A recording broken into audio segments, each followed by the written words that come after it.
4ാം ക്ലാസ്സിലെ താരീഖിലെ 4ാമത്തെ പാഠം. പാഠം 4, നജാഷി രാജാവ്.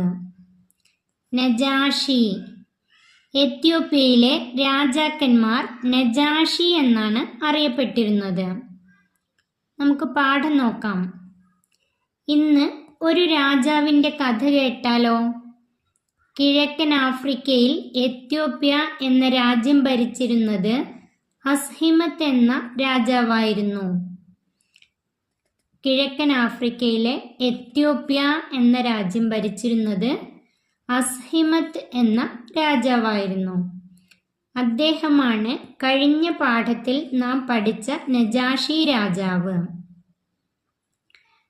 കഴിഞ്ഞ പാഠത്തിൽ നാം പഠിച്ചു നജാഷി രാജാവിനെ കുറിച്ച്. മക്കയിൽ മുസ്ലിങ്ങൾക്കെതിരെ പീഡനം സഹിക്കവയ്യാതെ വന്നപ്പോൾ നബി സല്ലല്ലാഹു അലൈഹി വസല്ലമ മുസ്ലിങ്ങളോട് എത്യോപ്യയിലേക്ക് പലായനം ചെയ്യാൻ പറഞ്ഞു. കാരണം അഭയാർത്ഥികളായി എത്തുന്നവർക്ക് അഭയം നൽകുന്ന ഒരു രാജാവുണ്ട് അവിടെ. അതുകൊണ്ട് എത്യോപ്യയിലേക്ക് പലായനം ചെയ്യാൻ മുസ്ലിങ്ങളോട് നബി സല്ലല്ലാഹു അലൈഹി വസല്ലമ പറഞ്ഞു. കഴിഞ്ഞ പാഠത്തിൽ പഠിച്ച ആ രാജാവാണ് നജാഷി രാജാവ്.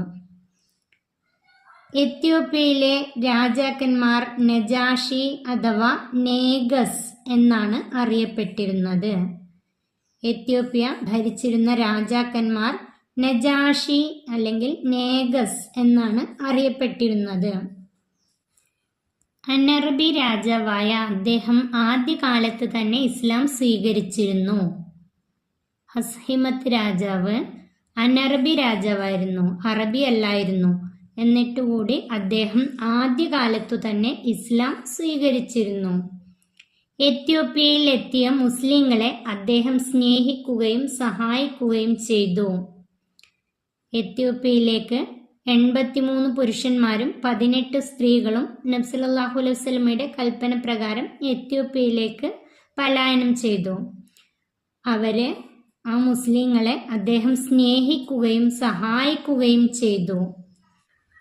നബി സല്ലല്ലാഹു അലൈഹി വസല്ലമ തങ്ങൾ ഉമ്മു ഹബീബ എന്ന റംല റളിയല്ലാഹു അൻഹായെ വിവാഹം ചെയ്തപ്പോൾ നബി സല്ലല്ലാഹു അലൈഹി വസല്ലമക്ക് വേണ്ടി മഹർ നൽകിയത് നജാഷി ആയിരുന്നു. ഉമ്മു ഹബീബ ബീവി അഥവാ റംല ബീവി നബി സല്ലല്ലാഹു അലൈഹി വസല്ലമയുടെ ഭാര്യയായിരുന്ന ഉമ്മു ഹബീബ അല്ലെങ്കിൽ റംല, അവരുടെ മറ്റൊരു പേരാണ് റംല. റംല റളിയല്ലാഹു അൻഹ നബി സല്ലല്ലാഹു അലൈഹി വസല്ലമ വിവാഹം ചെയ്തപ്പോൾ നബിക്ക് വേണ്ടി മഹർ നൽകിയത് നജാഷി രാജാവായിരുന്നു. നബി സല്ലല്ലാഹു അലൈഹി വസല്ലമയെ നേരിൽ കാണാത്തതിനാൽ അദ്ദേഹം സ്വഹാബികളിൽ പെടുന്നില്ല. അദ്ദേഹം നബി തങ്ങളെ നേരിൽ കണ്ടിട്ടില്ല, അതുകൊണ്ട് അദ്ദേഹം സ്വഹാബി അല്ല. നബി തങ്ങളെ നേരിൽ കണ്ടവരാണ് സ്വഹാബികൾ. നജാഷി രാജാവ് സ്വഹാബികളിൽ പെടുന്നില്ല. ഹിജ്റ 9-ാം വർഷം അദ്ദേഹം വഫാത്തായി. ഹിജ്റ 9-ാം വർഷം അദ്ദേഹം വഫാത്തായി. വിവരമറിഞ്ഞ ശേഷം നബി സല്ലല്ലാഹു അലൈഹി വസല്ലമ അദ്ദേഹത്തിൻ്റെ മേൽ മയ്യത്ത് നിസ്കരിച്ചിട്ടുണ്ട്. അദ്ദേഹത്തിൻ്റെ വഫാത്ത് വിവരമറിഞ്ഞ നബി സല്ലല്ലാഹു അലൈഹി വസല്ലമ അദ്ദേഹത്തിൻ്റെ മേൽ മയ്യത്ത് നിസ്കരിച്ചിട്ടുണ്ട്. എത്യോപ്യയിലെ അസ്ഹിമത്ത് രാജാവ്, അദ്ദേഹം അനറബി ആയിരുന്നിട്ടുകൂടി ആദ്യകാലത്ത് തന്നെ ഇസ്ലാം സ്വീകരിച്ചു. മക്കയിൽ നിന്നും എത്യോപ്യയിൽ എത്തിയ മുസ്ലിങ്ങളെ അദ്ദേഹം സ്നേഹിക്കുകയും സഹായിക്കുകയും ചെയ്തു. നബി സല്ലല്ലാഹു അലൈഹി വസല്ലമ തങ്ങൾ ഉമ്മു ഹബീബ എന്ന റംല റളിയല്ലാഹു അൻഹയെ വിവാഹം ചെയ്തപ്പോൾ നബിക്ക് വേണ്ടി മഹർ നൽകിയത് അദ്ദേഹമായിരുന്നു. നബി സല്ലല്ലാഹു അലൈഹി വസല്ലമയെ അദ്ദേഹം നേരിൽ കണ്ടിട്ടില്ല, അതുകൊണ്ട് തന്നെ അദ്ദേഹം സ്വഹാബികളിൽ പെടുന്നില്ല. ഹിജ്റ 9-ാം വർഷം അദ്ദേഹം വഫാത്തായി. ഈ വിവരം അറിഞ്ഞ ശേഷം നബി തങ്ങൾ അദ്ദേഹത്തിൻ്റെ മേൽ മയ്യത്ത് നിസ്കരിച്ചിട്ടുണ്ട്. തദ്രീബാത്ത് പഠന പ്രവർത്തനങ്ങൾ. 1. ചേരും പടി ചേർക്കാം. രാജാവ് നജാഷി. രാജാവ് Najashi. Ethiopia Africa. Ethiopia, Africa. ആഫ്രിക്കയിലെ ഒരു രാജ്യമായിരുന്നു എത്യോപ്യ. ഉമ്മു ഹബീബ റളിയല്ലാഹു അൻഹ, അവരുടെ മറ്റൊരു പേരാണ് റംല റളിയല്ലാഹു അൻഹ. ഉമ്മു ഹബീബ റളിയല്ലാഹു അൻഹ, റംല റളിയല്ലാഹു അൻഹ. റംല ബീവിയുടെ മകളായിരുന്നു ഹബീബ.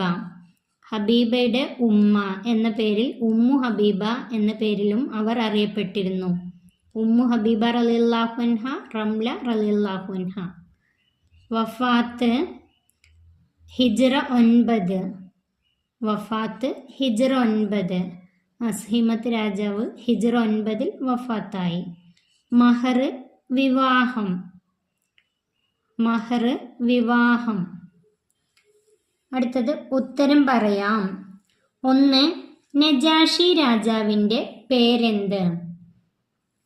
അതിൻ്റെ ഉത്തരം അസ്ഹിമത്ത്. അതിൻ്റെ ഉത്തരം അസ്ഹിമത്ത്. 2. എത്യോപ്യൻ രാജാക്കന്മാർക്ക് പറയപ്പെടുന്ന പേരെന്ത്? അതിൻ്റെ ഉത്തരം നജാഷി അഥവാ നേഗസ്. നജാഷി അഥവാ നേഗസ്. 3. ഉമ്മു ഹബീബ റളിയല്ലാഹു അൻഹയുടെ വിവാഹത്തിന് മഹർ നൽകിയത് ആരാണ്? അതിൻ്റെ ഉത്തരം നജാഷി രാജാവ്. അതിൻ്റെ ഉത്തരം നജാഷി രാജാവ്. 4. നജാഷിയുടെ മരണവാർത്ത അറിഞ്ഞ നബി സല്ലല്ലാഹു അലൈഹി വസല്ലമ എന്ത് ചെയ്തു? അതിൻ്റെ ഉത്തരം നബി സല്ലല്ലാഹു അലൈഹി വസല്ലമ അദ്ദേഹത്തിൻ്റെ മേൽ മയ്യത്ത് നിസ്കരിച്ചിട്ടുണ്ട്. അതിൻ്റെ ഉത്തരം നബി സല്ലല്ലാഹു അലൈഹി വസല്ലമ അദ്ദേഹത്തിൻ്റെ മേൽ മയ്യത്ത് നിസ്കരിച്ചിട്ടുണ്ട്. ഉസ്താദിൽ നിന്നും കൂടുതൽ ഗ്രഹിക്കാം. ഉമ്മു ഹബീബ റളിയല്ലാഹു അൻഹയുടെ നബി സല്ലല്ലാഹു അലൈഹി വസല്ലമയുമായുള്ള വിവാഹം. ഉമ്മു ഹബീബയും നബി സല്ലല്ലാഹു അലൈഹി വസല്ലമയുമായുള്ള വിവാഹം. അബൂ സുഫിയാന്റെയും സഫിയ്യയുടെയും മകൾ റംലയാണ് ഉമ്മു ഹബീബ എന്ന പേരിൽ അറിയപ്പെടുന്നത്. റംല ബീവിയും ഭർത്താവ് ഉബൈദുള്ളയും ആദ്യകാലത്തു തന്നെ മുസ്ലിമായിരുന്നു. മക്കയിൽ മുസ്ലിങ്ങൾക്കെതിരെയുള്ള പീഡനം സഹിക്കവയ്യാതായപ്പോൾ റംല ബീവിയും ഭർത്താവ് ഉബൈദുള്ളയും എത്യോപ്യയിലേക്ക് ഹിജ്റ പോയി. അവിടെ എത്തിയപ്പോൾ ഭർത്താവ് ഉബൈദുള്ള ക്രിസ്തു മതം സ്വീകരിച്ച് ക്രിസ്ത്യാനിയായി. റംല ബീവി ഇസ്ലാമിൽ ഉറച്ചു നിന്നു. എത്യോപ്യയിൽ വെച്ച് ഉബൈദുള്ള ക്രിസ്ത്യാനിയായി മരണപ്പെട്ടു.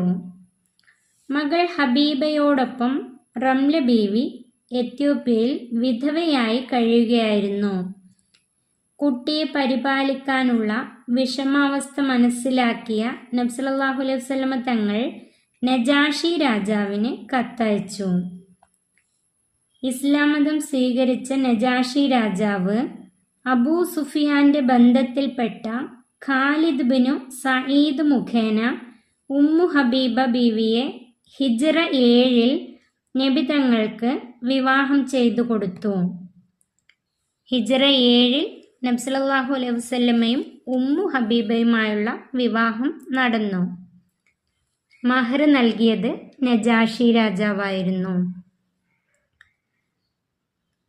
ഈ പാഠം ഇവിടെ അവസാനിക്കുന്നു. 4ാം ക്ലാസ്സിലെ പ്രിയപ്പെട്ട കുട്ടികൾക്ക് വീഡിയോ ഉപകാരപ്പെട്ടാൽ ചാനൽ സബ്സ്ക്രൈബ് ചെയ്യാനും ലൈക്ക് ചെയ്യാനും മറക്കല്ലേ.